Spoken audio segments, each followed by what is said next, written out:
The massive crystal station floated. The darkness of space like a glowing jewel. Nexus Prime was the biggest structure ever built by intelligent beings in the galaxy. Its towers stretched out in all directions, each one bigger than most planets. Millions of lights twinkled across its surface as ships came and went from every corner of known space. Ambassador Zakara stood at the viewing window of his office, watching the peaceful world of Valoria. Turned slowly below, his tall, thin body was almost see-through, like glass made of starlight. The Valorans had ruled this part of the galaxy for thousands of years, and they were proud of bringing peace to so many worlds. A soft chime made him turn around. His communication device was blinking with an urgent message. Zithara touched the glowing panel with one long finger, and a voice filled the room. The voice was strange, speaking in rough sounds that seemed to come from a throat made for fighting rather than singing. "This is Commander Lisa Parker of the United Earth Defense Force," the voice said. "We represent the planet Earth and the Sol system. We've developed faster than light communication and wish to make contact with galactic civilization. Please respond if you receive this message." Zethar blinked his large silver eyes. Earth, he had never heard of such a world. He quickly checked the galactic database, and his expression changed from curious to confused. As a small world in the outer rim, far from any important trade routes, the database showed it had life, but no one had ever bothered to visit it. What made this even stranger was that the database listed Earth as a Class 12 world. Zithara frowned. Most civilized species came from Class 3 or Class 4 worlds, peaceful places with gentle weather and plenty of food. Class 12 worlds were dangerous places where most life forms died. Quickly, he played the message again, listening to the rough voice of this Commander Lisa Parker. Something about the way she spoke made him uncomfortable, though he could not say why. Her words were polite, but there was something hard underneath them, like iron wrapped in silk. Within an hour, the Great Council chamber was filled with representatives from the 12 most powerful species in the galaxy. The chamber was a beautiful dome made of living crystal that changed colors as different beings spoke. Each species had their own section. It's designed to make them comfortable. High Counselor Moore of the Christic Empire sat on a throne made of purple stone. His body was like a walking mountain of crystal and metal, with tiny lights dancing inside his chest. Next to him sat Speaker Azara of the Feller people. She looked like a giant cat walking on two legs, with golden fur and bright green eyes that missed nothing. Dr. Quintanal floated in a tank of blue water, his tentacles moving slowly as he thought. The Hydros were the galaxy's best scientists, and their knowledge of life forms was greater than any other species. In the corner, Ambassador Felinara of the peaceful Thornish people sat quietly, her plant-like body swaying gently in the artificial breeze. Fellow Council Member Zetha began, his voice singing like wind chimes. "We have received a transmission from an unknown species, call themselves humans, and they come from a world called Earth.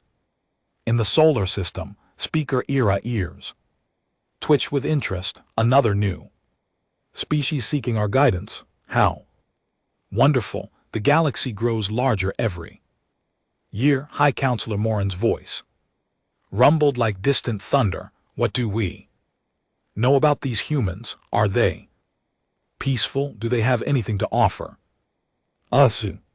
Dr. Quintil's tentacles moved faster as he accessed the galactic database. The data is concerning, he said, his voice bubbling through the water. Their world is listed as Class 12. The gravity is nearly 3 times what most of us consider normal. The atmosphere contains dangerous gases, and the weather patterns show extreme violence. Class 12. Ambassador Felinara gasped, her leaves rustling with worry. How could intelligent life develop on such a terrible world? Perhaps they are like the Gorax people, suggested Counselor of the Gas-Breathing Methane Coalition, strong but simple, good for heavy labor, but needing our guidance. All important matters. Zithkara nodded slowly. That seems likely. Their message was crude, and they seemed to know nothing about proper diplomatic protocol. The one who spoke called herself a commander and mentioned something called a defense force. They probably have small conflicts on their world and think military titles make them sound important. Speaker Ara laughed, a sound like purring mixed with music. How cute. They probably fight with sticks and stones, and they think having a few warriors makes them mighty. We should send someone to welcome them properly. I agree, said High Counselor Morin, but who should we send? This seems like a simple matter. Any junior diplomat could handle bringing another primitive species into our protection. Dr. Quintil was still studying the data about Earth. His tentacles had stopped moving. His large eyes were wide with concern. Council members, I must share something troubling. The scans of their world show signs of advanced technology. They have cities covering entire continents, and there are artificial structures in orbit around their planet. Impossible, scoffed Counselor.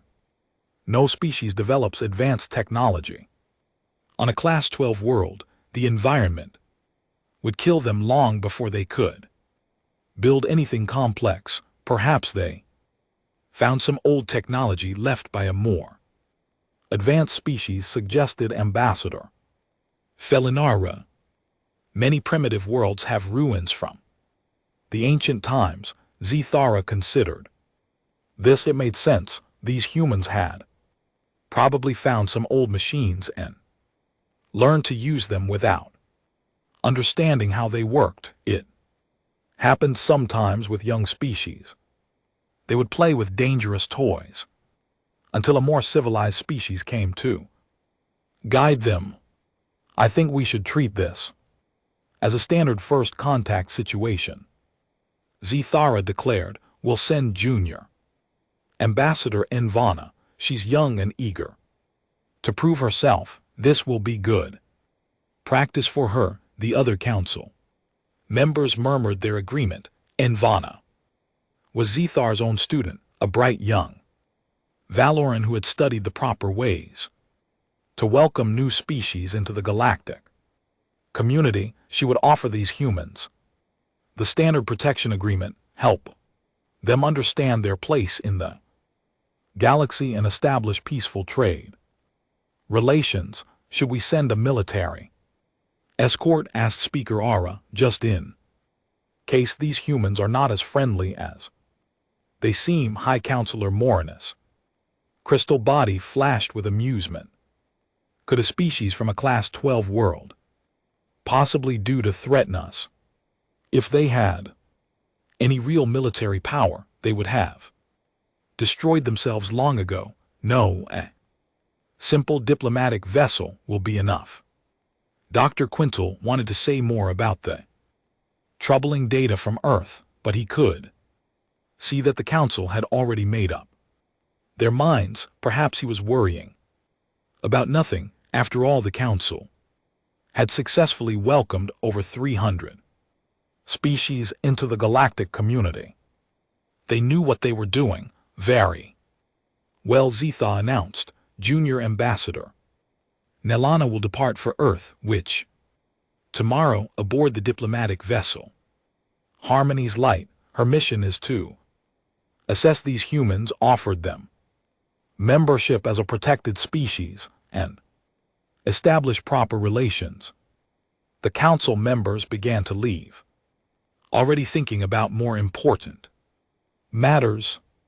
Another primitive world would soon join their great community of civilized beings. The humans would be grateful for their protection and guidance, just like all the others. As the chamber emptied, Dr. Quintal remained floating in his tank, still studying the data about Earth. Something bothered him about the scans, but he could not figure out what it was.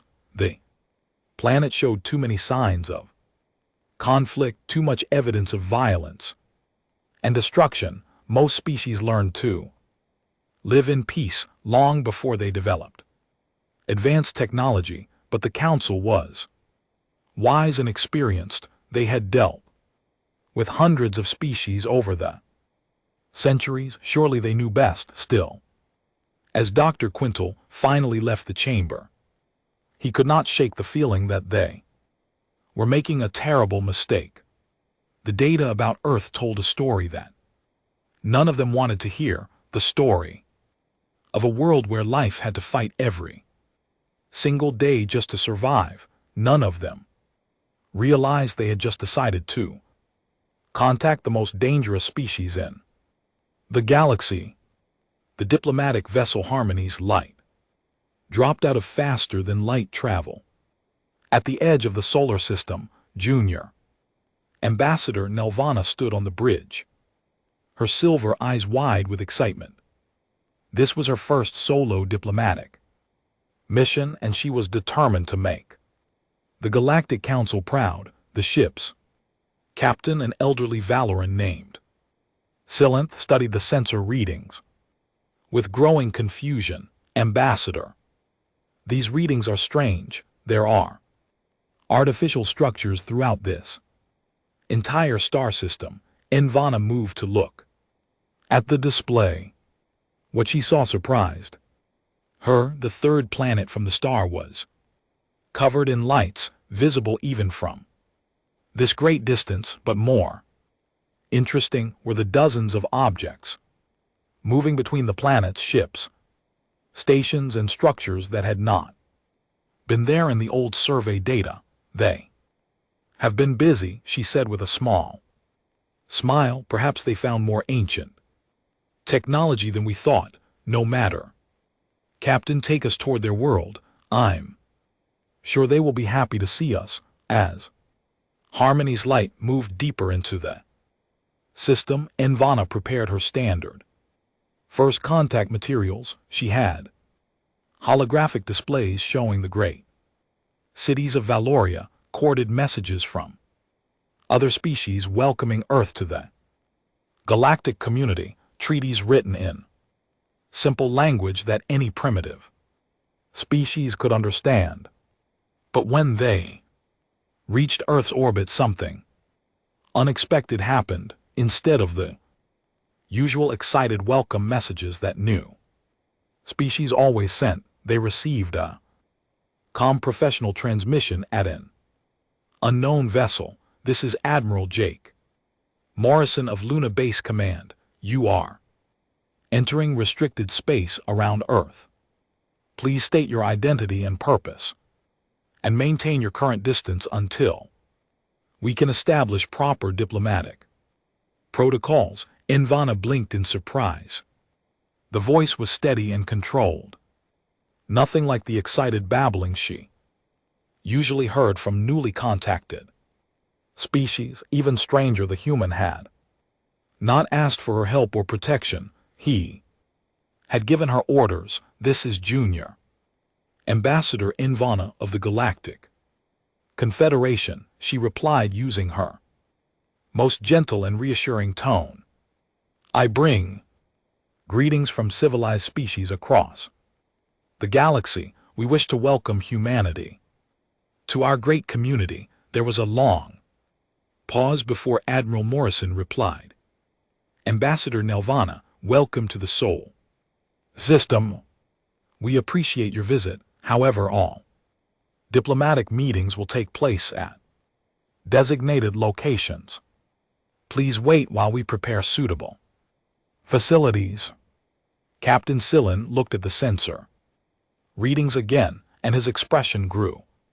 Worried, Ambassador, I'm detecting movement throughout the system there. Ships approaching from multiple directions. Novana looked at the display and felt a chill run through her translucent body. Dozens of human vessels were moving toward them, but they were not rushing in excitement like most new species did. And GT, oh, they moved in careful formations, keeping precise distances from each other. Looked almost like a military patrol. Surely they're just curious, Invana said, though her voice was not as confident as before. Many primitive species have small conflicts. They probably think those ships make them look important, but as the human ships came closer, Invana could see that they were not primitive at all. The vessels were sleek and obviously built for speed. Even more worrying, her sensors detected weapon systems that seemed far more advanced than anything Class 12 world should have. Admiral Morrison's voice came through the communications again. Ambassador, you are cleared to land at Cheyenne Mountain Complex in North America. Coordinates are being transmitted now. Please note that the landing area is within a restricted military zone. Your vessel will be escorted by our fighters for safety purposes. Before Invana could respond, 6 human fighters appeared around Harmony's light. They moved with perfect precision, keeping exact distances and speed. Invana had seen military escorts before, but never ones that flew with such skill and coordination. Captain Senth activated the navigation system. The coordinates they gave us are in a mountain range. It looks like they want us to land at some kind of fortress. Invana tried to remain calm. Many primitive species were cautious during first contact when she explained the benefits of joining the Galactic Confederation. These humans would surely become more friendly and trusting. The landing site was indeed a fortress. Cheyenne Mountain Complex was built into solid rock with massive doors that could close off entire sections. Armed human soldiers stood at attention as Harmony's light sat down on the landing pad. Ivana noticed that the soldiers moved differently than most beings she had met. They walked like predators, always alert and ready for danger. General Katie Hudson waited at the entrance to the underground complex. She was a tall woman with sharp eyes and graying hair, wearing a uniform covered in military decorations. Next to her stood Colonel Ben Carter, a younger man with the same predatory alertness as the guards. Ambassador Nelana, General Hudson said, stepping forward. Welcome to Earth. I am General Hudson, commander of this facility. This is Colonel Carter, our liaison officer, and Dr. Susan Walsh, our chief xenobiologist. Invana smiled her most diplomatic smile. General Hudson, I am honored to meet you. I bring greetings from the Galactic Confederation and an offer of friendship that will change your world forever. But instead of the excitement she expected, General Hudson simply nodded. We appreciate that, Ambassador. Please follow me to the conference room. We have many questions about your organization and its intentions in our space. The conference room was deep underground, surrounded by thick concrete and metal. Invana sat at a large Table across from the three humans, she activated her holographic display, showing images of beautiful alien worlds and great space cities. General Hudson, she began, your species is about to join the greatest community in the galaxy. The Galactic Confederation includes over 300 intelligent species, all working together in peace and harmony. We offer protection from the dangers of space, access to advanced technology, and guidance as you take your first steps. Among the stars, Dr. Walsh leaned forward. Protection from what exactly? Ivana was surprised by the question. Most species immediately understood why they needed protection. Well, there are many dangers in space: hostile aliens, natural disasters, the savage clans that raid peaceful worlds. As a young species, you will be easy targets. Without our help, Colonel Carter made notes on a small device. Tell us about these savage clans. How many ships do they have? What are their weapons like? How do they choose their targets? Questions made Ivana uncomfortable. These humans seemed more interested in military information than in the wonderful benefits of joining civilized society. The savage clans are unpleasant beings. They attack worlds that cannot defend themselves, but you don't need to worry about such things. As members of the Confederation, you would be under our protection. General Hudson's eyes narrowed slightly. And what would this protection cost us? Cost? Ivana was confused. There is no cost. We simply ask that you follow Confederation law, allow us to manage your military forces, and accept guidance from more experienced species. In return, you receive all the benefits of galactic civilization. The three humans exchanged glances that Ivana could not read. There was something in their expressions that made her nervous, though she could not say what it was. Ambassador Dr. Walsh said carefully, you mentioned that Earth is classified as a Class 12 world. What does that mean? Exactly, Ivana brightened, finally. Question she could answer easily. Class 12 worlds are very dangerous places. They have extreme weather, hostile life forms, and environmental conditions that kill most species quickly. We are amazed that your people survive long enough to develop intelligence. It shows remarkable determination. Colonel Carter looked up from his notes. And how many other species have evolved on Class 12 worlds? Oh, none that we know of. Ivana replied, you are the first. Most intelligent life develops on peaceful Class 3 or Class 4 worlds where survival is easy and beings can focus on higher thoughts instead of just staying alive. The humans became very quiet.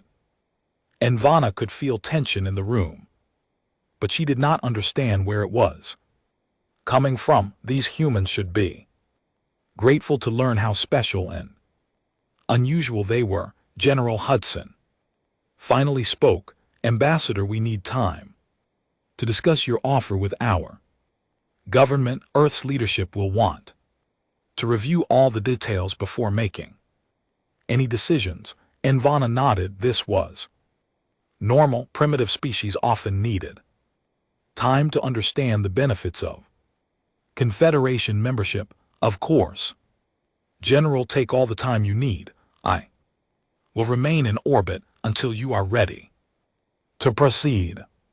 But as she prepared to leave, Dr. Walsh asked one more question. Ambassador, in your experience, how do species from Class 12 worlds usually behave when they encounter threats? Ivana paused. Was an odd question, but she answered honestly. We have no experience with Class 12 species. Dr. Walsh, you are the first. We have ever encountered. Why do you ask? Dr. Walsh smiled, but it was not a friendly expression, just curious about our place in the galaxy, Ambassador. Just curious, as Invana walked back to her ship escorted by more of those predatory human soldiers, she began to feel that something was very wrong. These humans did not act like any primitive species she had ever met.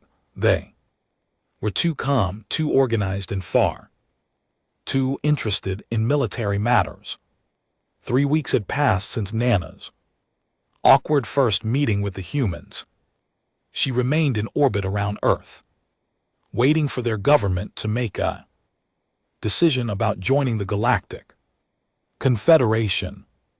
Every day she sent polite messages, asking about their progress, and every day the humans sent polite replies, saying they needed more time. Nona was growing frustrated. Most species jumped at the chance to join galactic civilization. They begged for protection and guidance, but these humans seemed to think they had other options, which was clearly impossible for a primitive species from the outer rim. She was reviewing her daily reports when every alarm on her ship began screaming at once. Captain Silanth rushed to the bridge, his face pale with fear. Ambassador, we have massive contacts dropping out of faster than light travel. At the edge of the system, the energy signatures match Savage Clan vessels. Invana felt ice for in her stomach.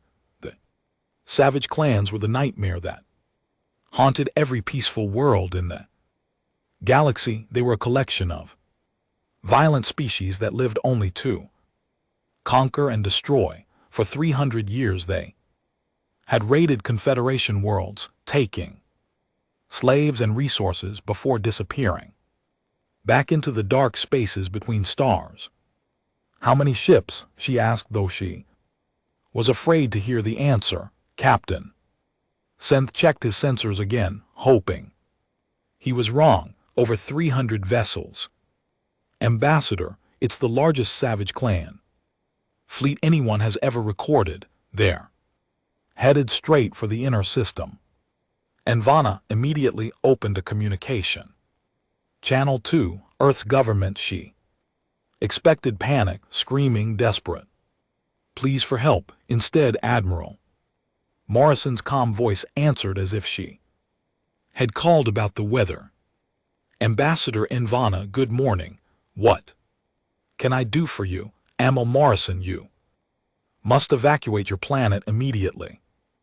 Nilana said, her voice shaking with urgency. A massive Savage Clan fleet has entered your system. They will be here in less than 6 hours. My ship cannot protect you, and the nearest Confederation military fleet is 6 days away. There was a pause, and Invana could hear voices talking in the background. Finally, Admiral Morrison replied, "Thank you for the warning, Ambassador. We appreciate the information. We'll handle this situation." Invana stared at her communication device in shock. "Admir, I don't think you understand. The Savage Clans are the most dangerous force in the galaxy. They have destroyed entire civilizations. You need to evacuate now while there's still time." Ambassador, we understand the situation, Admiral Morrison said, his voice still completely calm. Earth Defense Command is implementing appropriate measures. I suggest you move your vessel to a safe distance. Things might get a bit rough around here. Communication ended, leaving Invana staring at the screen in horror. These humans clearly had no idea what was coming for them. They were about to be slaughtered, and they were acting like it was just another day. Captain Silent was monitoring the approaching fleet. Ambassador, the Savage Clan ships are entering the outer system. Their leader is broadcasting on all frequencies. The Main screen filled with the terrifying image of Warlord Grexmore, leader of the Skarn race. He was 8 feet tall, covered in black scales with claws that could tear through metal and eyes like burning coals. Behind him, Envana could see rows of enslaved beings from dozens of conquered worlds, weak creatures of the small blue world. Grexor snarled, his voice like grinding stone. I am Warlord Grexor of the Bone Crusher. Your pathetic planet has been chosen for conquest. Surrender now and we will kill only half of your population. Resist and we will make your death slow and painful. Envana waited for the human response, expecting terror and pleas for mercy. Instead, she heard General Hudson's voice, as steady and professional as ever.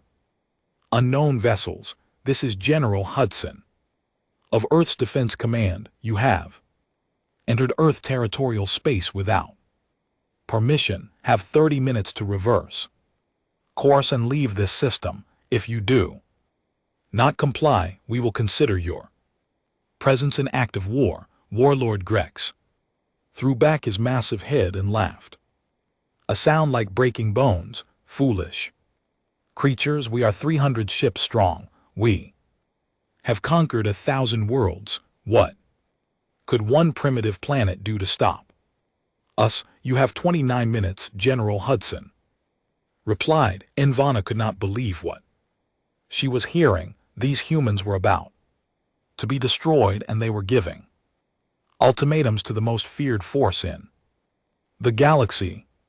She hoped was a safe distance and prepared to witness the end of human civilization. The Savage Clan fleet moved through the outer planets like a dark wave of death. The ships were massive and crude, built from the bones and metal of conquered worlds. Grexor's flagship, the Bone Crusher, was the size of a small moon, bristling with weapons and powered by enslaved populations. As the fleet approached the asteroid belt between the 4th and 5th planets, Envana expected to see human ships fleeing in panic. Instead, something impossible happened. The asteroid belt came alive. Hidden weapons platforms revealed themselves on dozens of asteroids, their massive rail guns turning toward the approaching fleet. Nana watched in amazement as tungsten projectiles accelerated to incredible speeds, began hammering the Savage Clan ships. Impossible, Captain Silenth whispered. Those weapons are firing at nearly the speed of light. The power requirements alone should be beyond any primitive species. That was only the beginning. Luna Base, which Envana had thought was just a simple military outpost, suddenly opened like a flower. Massive launch bays hidden beneath the moon's surface released hundreds of sleek fighter craft. The human pilots flew with impossible skill, weaving between enemy fire and striking with deadly precision. Warlord Grexmore's roar of rage echoed across all communication frequencies. What is this? These creatures fight like demons. Envana could only stare as the battle unfolded.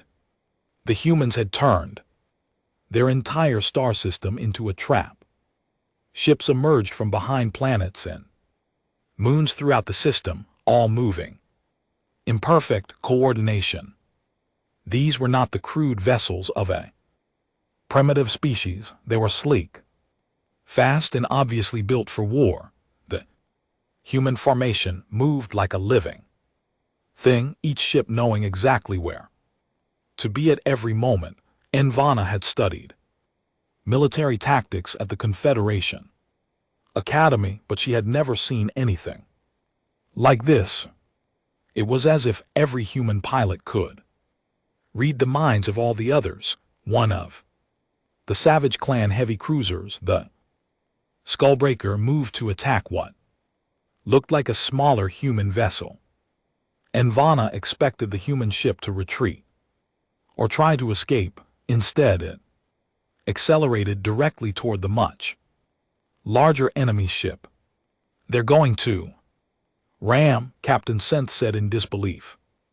"At that speed, both ships will be destroyed." But just before impact, the human ship fired all its weapons at point-blank range, then used its engines to spin away at the last second.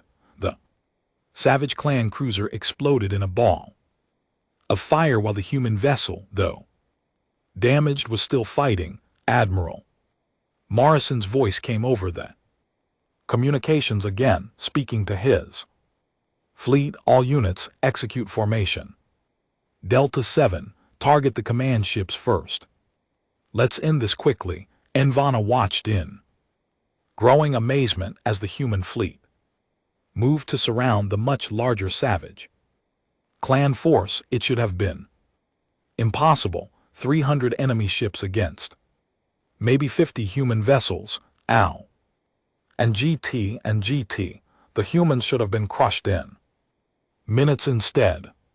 The Savage Clan fleet was falling apart. Human fighters swarmed over the enemy ships like angry insects, targeting weapons and engines with surgical precision. The larger human vessels worked together, covering each other and focusing their fire on the most dangerous threats. Fought like they had been born for war, like violence was as natural to them as breathing. Warlord Grex's flagship tried to break through the human lines, its massive guns firing in all directions, but 3 human destroyers moved to intercept, their combined firepower overwhelming the bone crusher's shields. "This cannot be happening," Grexor screamed over the radio. "We are the Savage Clans. We're the terror of the galaxy. How can primitive creatures fight like this?"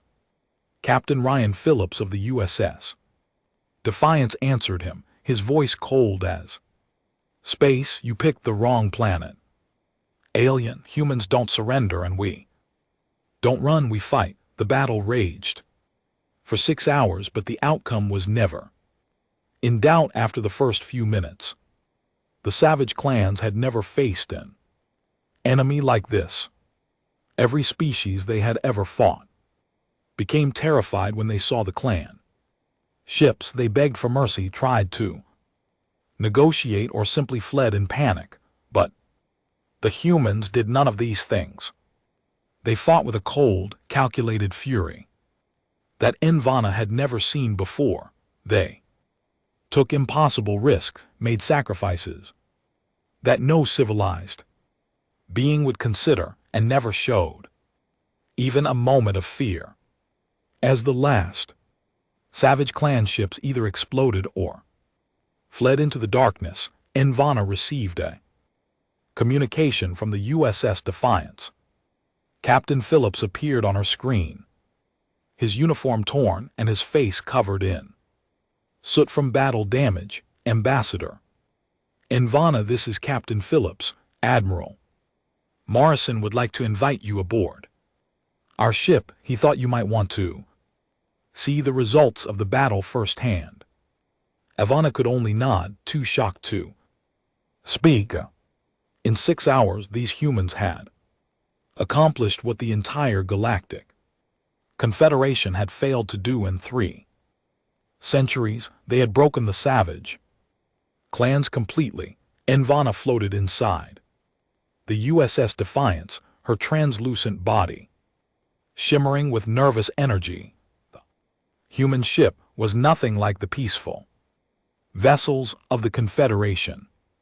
Every surface was designed for efficiency and survival. The corridors were narrow but strong, the walls covered with emergency equipment and weapon storage. Admiral Morrison met her at the airlock, uniform showing the strain of commanding the battle. Next to him stood Dr. Susan Walsh, the xenobiologist who had asked so many troubling questions during their first meeting.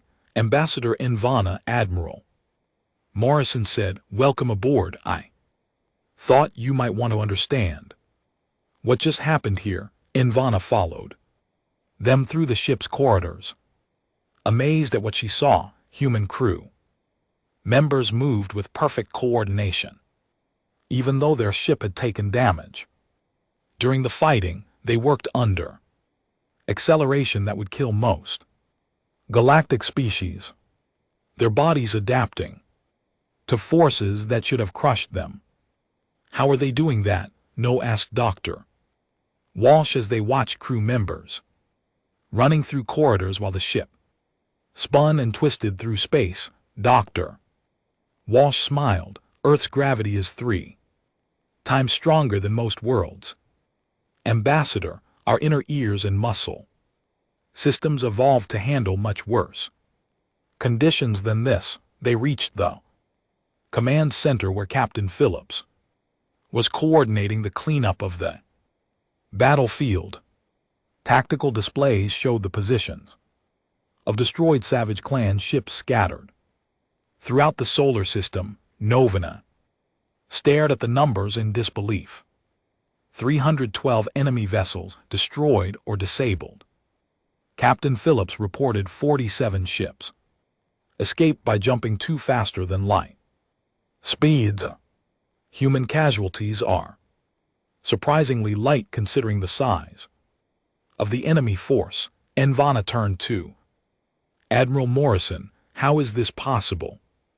Savage clans have terrorized the galaxy for centuries. The Confederation's best military forces could never achieve victory like this." "Sit down, Ambassador," Dr. Walsh said gently. "It's time you learn the truth about humanity." Invana settled into a chair designed for alien visitors while Dr. Walsh activated a holographic display.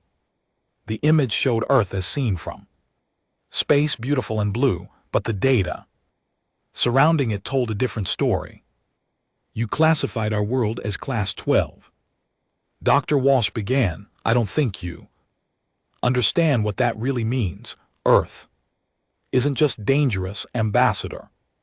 It's a world that has spent 4 billion years trying to kill everything that lives on it." The display changed to show Earth's history. Invana watched in horror as massive asteroids slammed into the planet. Volcanoes erupted with the force of atomic bombs and ice sheets covered entire continents for thousands of years. Our species survived 5 major extinction events. Dr. Walsh continued. Asteroid impacts, volcanic explosions, ice ages, atmospheric changes that killed most other life forms. Humanity didn't just survive, Ambassador. We evolved during these disasters. Admiral Morrison pointed to another display showing human development over millions of years. Our ancestors competed with creatures that could tear us apart with their bare claws. Predators that were faster, stronger, and better armed than we were. So we developed something else, intelligence.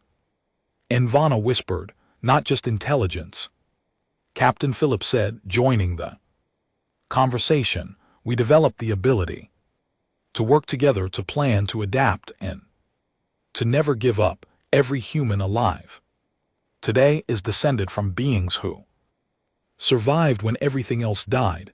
Dr. Walsh brought up new images showing human conflicts throughout history, but the planet wasn't our only enemy. Ambassador, we also fought each other. For thousands of years, human tribes and nations competed for limited resources. We developed weapons, tactics, and strategies that no peaceful species would ever need. Invana stared at the images of human warfare. Battles involving millions of soldiers, weapons that could destroy entire cities. Conflicts that lasted for years or decades. No wonder these humans fought so well against the savage clans. They had been practicing for their entire evolutionary history. The Confederation believes that intelligent species naturally become peaceful as they advance. Admiral Morrison said that works fine for species that evolved on garden worlds where survival was easy. But we come from a world that taught us a different lesson. What lesson? Lana asked, though she was afraid to hear the answer. Captain Phillips answered, his voice hard as steel, that sometimes you have to fight to protect what you love. That peace is not the natural state of the universe. Predators exist and someone has to stop them. The tactical display updated with new information as human ships continued their cleanup operations. Ivana watched salvage teams moving through the wreckage, but she noticed something that confused her. Why are your people helping the wounded savage clan survivors? She asked. Those beings would have killed every human on your planet. Dr. Walsh nodded. Another thing you need to understand about humans, Ambassador, we can be incredibly violent when we need to be, but we don't enjoy killing. Those survivors are no longer a threat, so now they're just wounded beings who need medical help. Novana felt dizzy as she tried to process this information. Everything she thought she knew about how intelligent species developed was wrong. Humans were not peaceful creatures who had learned to fight. They were warriors who had learned to be peaceful. Show her the comparison data, Admiral Morrison said to Dr. Walsh. The holographic display split into two sections. On one side, Ivana saw data about typical Confederation species, Balorans, Christic, Feliner, and others, all developing on worlds with mild climates and abundant resources. On the other side was Earth's data showing a world of constant danger and limited resources. Most galactic species have reaction times measured in full seconds, Dr. Walsh explained. Humans react in milliseconds. Ouch. Most species can survive gravity up to 1.5 times their home world normal. Humans regularly function under forces that would kill other beings. Captain Phillips pulled up military data from the recent battle. Our pilots can think and react faster than most species' computers. Our soldiers can carry equipment and fight in conditions that would disable other warriors. We don't just fight better than other species, Ambassador. We fight better than they ever could. But the most shocking revelation was still to come. Dr. Walsh brought up a new display showing human space technology. You thought we were primitive because we hadn't contacted the galaxy before now. She said, the truth is we've been watching you for decades. We knew about the Confederation, the savage clans, and the various galactic powers long before you knew about us. Nana's silver eyes went wide. You've been spying on us, learning about you, Admiral Morrison corrected. We intercepted your communications, studied your technology, and prepared for the day when contact would be inevitable. We wanted to be ready. Ready for what? For exactly what just happened, Captain Phillips said, gesturing toward the battlefield. Outside, we knew the galaxy had threats. Like the savage clans, we built our defenses and trained our forces to handle anything we might face. Ivana looked around the command center, seeing the human crew working with calm efficiency. Even after such a massive battle, these beings had just fought off the galaxy's greatest threat, and they were acting like it was routine training exercise. What do you want from the galaxy? Ivana asked. If you're so powerful, why do you need the Confederation at all? Dr. Walsh and Admiral Morrison exchanged glances. We don't need protection, Ambassador Dr.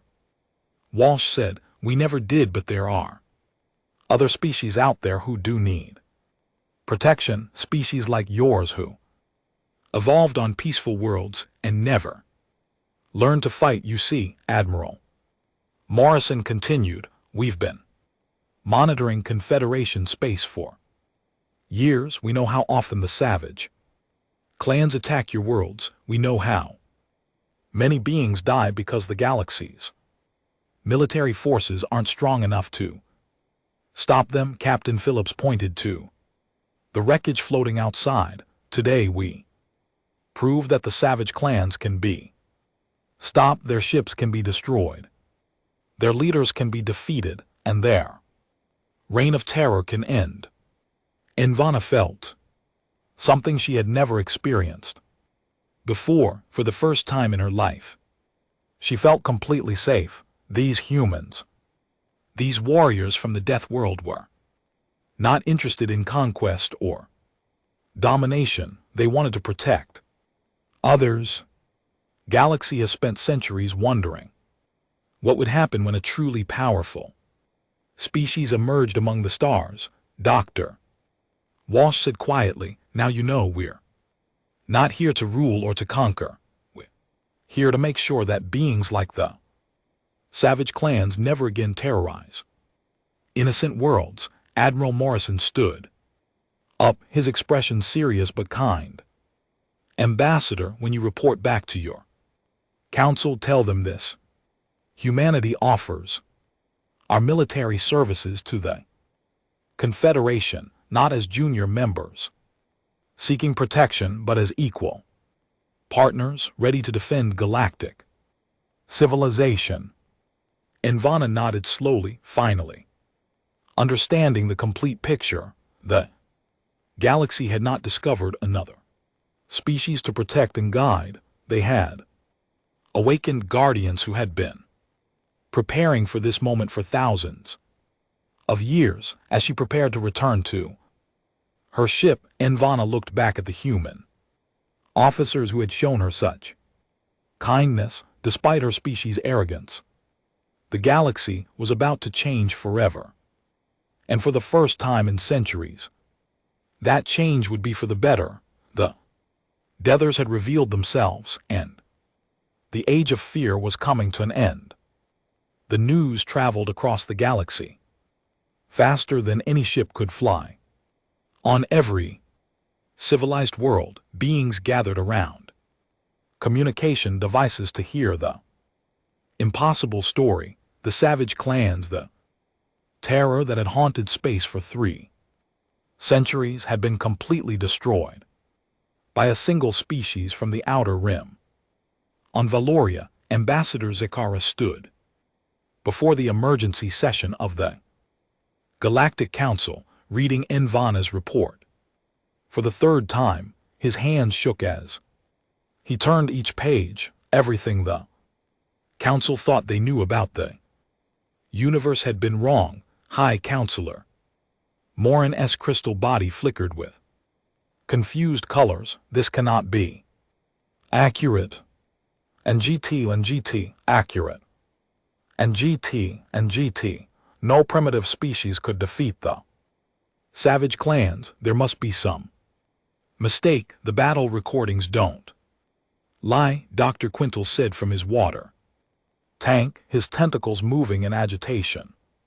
I've analyzed every second of the footage Ivana sent us. These humans destroyed over 300 enemy vessels in 6 hours. Their technology is centuries ahead of our own. Speaker Asara's golden fur stood on end as she paced back and forth. How did we miss this? How did an entire species develop such advanced military capabilities without us knowing? Zithara activated a holographic display showing Earth's solar system. According to Nelvana's report, they've been watching us for decades. They knew about the Confederation, about our weaknesses. About the savage clans, they were prepared for everything. The council chamber fell silent as the full implications sank in, every species in the galaxy had assumed that the Confederation represented the height of galactic civilization. They had believed that their peaceful, cooperative society was the natural evolution of all intelligent life, but the humans had proven that wrong in the most dramatic way possible. What do they want from us? Asked Ambassador Felinara, her plant-like body swaying nervously.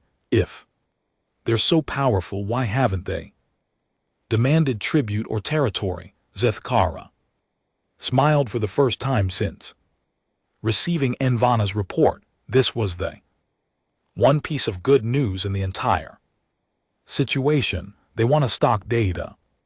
Stoops, they want to help us. They're offering their military services to protect Confederation worlds from threats like the savage clans. Help us.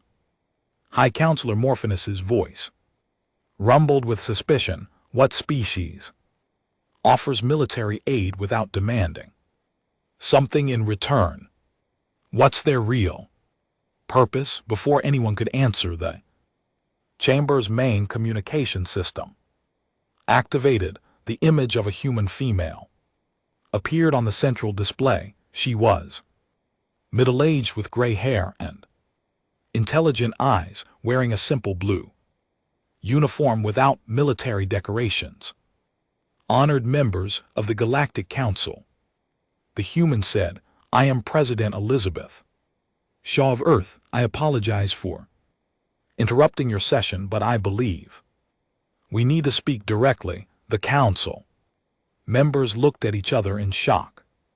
No one had ever interrupted a council session before, and certainly not someone from a species that wasn't even a Confederation member. Zethara found his voice first. President Shaw, this is highly irregular. How did you gain access to our private communications?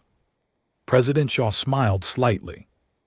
Ambassador Zara, my species has been monitoring your communications for 43 years. We know about every council session, every military operation, and every threat facing your civilization. We've been waiting for the right moment to reveal ourselves. High Counselor Morin's crystal body flared with angry red light. You've been spying on us for decades. This is an act of war. No, Counselor, President Shaw replied calmly. This is an act of preparation. We needed to understand your society, your capabilities, and your enemies before we could offer our assistance. Dr. Quintal leaned forward in his tank. Why would you want to help us? What do you gain from protecting Confederation worlds? President Shaw's expression grew serious. Dr. Quintal, my species learned long ago that predators like the savage clans never stop hunting. They attack the weak first, but eventually they come for everyone. The only way to truly be safe is to make sure such threats are eliminated completely. But the savage clans are gone, Speaker Yazara said. Your people destroyed them. We destroyed one group of raiders, President Shaw corrected, but there are others out there in the dark spaces between stars. The galaxy is a dangerous place, and someone needs to stand guard. We're offering to be those guardians. Zethkara studied the human president's face, trying to understand her motivations. What would you want in return for this? Protection, full membership in the Galactic Confederation. President Shaw replied, not as a junior member seeking guidance, but as an equal partner with full voting rights and representation. We also request the right to establish military bases in strategic locations throughout Confederation space. Council members exchanged worried glances, giving full membership to humanity would change the balance of power in the galaxy completely with their superior technology and military capabilities. The humans could dominate every decision as if reading their thoughts. President Shaw continued, "We're not interested in ruling the galaxy. Council members, we have our own worlds to develop and our own people to care for, but we've seen what happens to civilizations that can't protect themselves. We don't want that to happen to you. How can we trust you, High Counselor?" Morin demanded. "Your species is violent and warlike. How do we know you won't turn on us once we give you what you want?" President Shaw was quiet for a long moment before answering. "Counselor, I understand your fear, but consider this. If we wanted to conquer the galaxy, would we ask for your permission? We have the military power to take whatever we want. Instead, we're asking to join your community as partners." Dr. Quintel's tentacles stopped moving as he realized the truth of her words. The humans could have demanded anything from the galaxy after their victory over the savage clans. Instead, they were offering cooperation and protection. "There's something else you should know," President Shaw continued. "The battle you witnessed was just a small demonstration of human capabilities. We have military installations throughout this galaxy that you've never detected. If we wanted to be conquerors, the war would already be over." The chamber fell completely silent. The implications of that statement were staggering. How many human ships were hidden in the darkness? How many weapons platforms? How long had they been watching and preparing? Speaker Asara was the first to speak. "President Shaw, what happens if we refuse your offer?" "Nothing, President." Shaw replied simply, "We'll continue protecting our own territory and leave you to handle your problems as you see fit. But the next time raiders attack your worlds, don't expect us to intervene." Zara felt the weight of decisions settling on his shoulders. The galaxy was changing whether they wanted it to or not. The only question was whether they would be part of that change or victims of it. "We need time to discuss this offer," he said finally. "Of course," President Shaw nodded. "But while you're discussing, remember that there are other threats out there. The savage clans were just the beginning. We've detected movement in the outer darkness, signs of other hostile forces preparing to move against civilized space. Galaxy needs protectors now more than ever." The transmission ended, leaving the council members staring at the empty display. For centuries they had believed they were the guardians of galactic civilization. Now they realized they had been nothing more than sheep, protected by wolves they never knew existed. High Counselor Morphin spoke first, his voice subdued. "We have no choice, do we?" "No," Zithara replied. "But perhaps that's not a bad thing. For the first time in centuries, the galaxy might actually be safe." 1 year later, Envana stood on the observation deck of Luna Base, watching the graduation ceremony of the first class at the Confederation Defense Academy. Students from dozens of species stood in neat formations, having learned military tactics and strategy from human instructors. The changes had been remarkable. Pirate attacks on Confederation worlds had stopped completely after word spread about humanity's capabilities. Trade routes that had been dangerous for centuries were now completely safe. The galaxy's economy was booming as species could Finally, deaf travel and trade without fear. Admiral Morrison joined her at the viewing window, his uniform now bearing the insignia of Supreme Commander of Confederation Defense Forces. Are any regrets, Ambassador? He asked with a smile. Nilana thought about her first meeting with the humans. 8, when she had assumed they were primitive creatures seeking protection. Now she watched as human and alien cadets worked together, learning to defend worlds they had never seen against threats they might never face. Regrets, she replied, just gratitude that we were wrong about your people. In the ceremony below, President Shaw stepped up to address the graduates. Her words carried across the base and throughout the galaxy via hyperspace transmission. You are the new guardians of galactic civilization, she said. You represent dozens of species, hundreds of worlds, and billions of beings who sleep safely because of your dedication. Some of you come from peaceful garden worlds, others from harsh frontier colonies, but you all share one thing in common: the determination to protect others. Nana smiled as she watched the diverse group of cadets. Humans stood beside Valorans, Christic worked with Feliner, and dozens of other species, trained together as one unified force.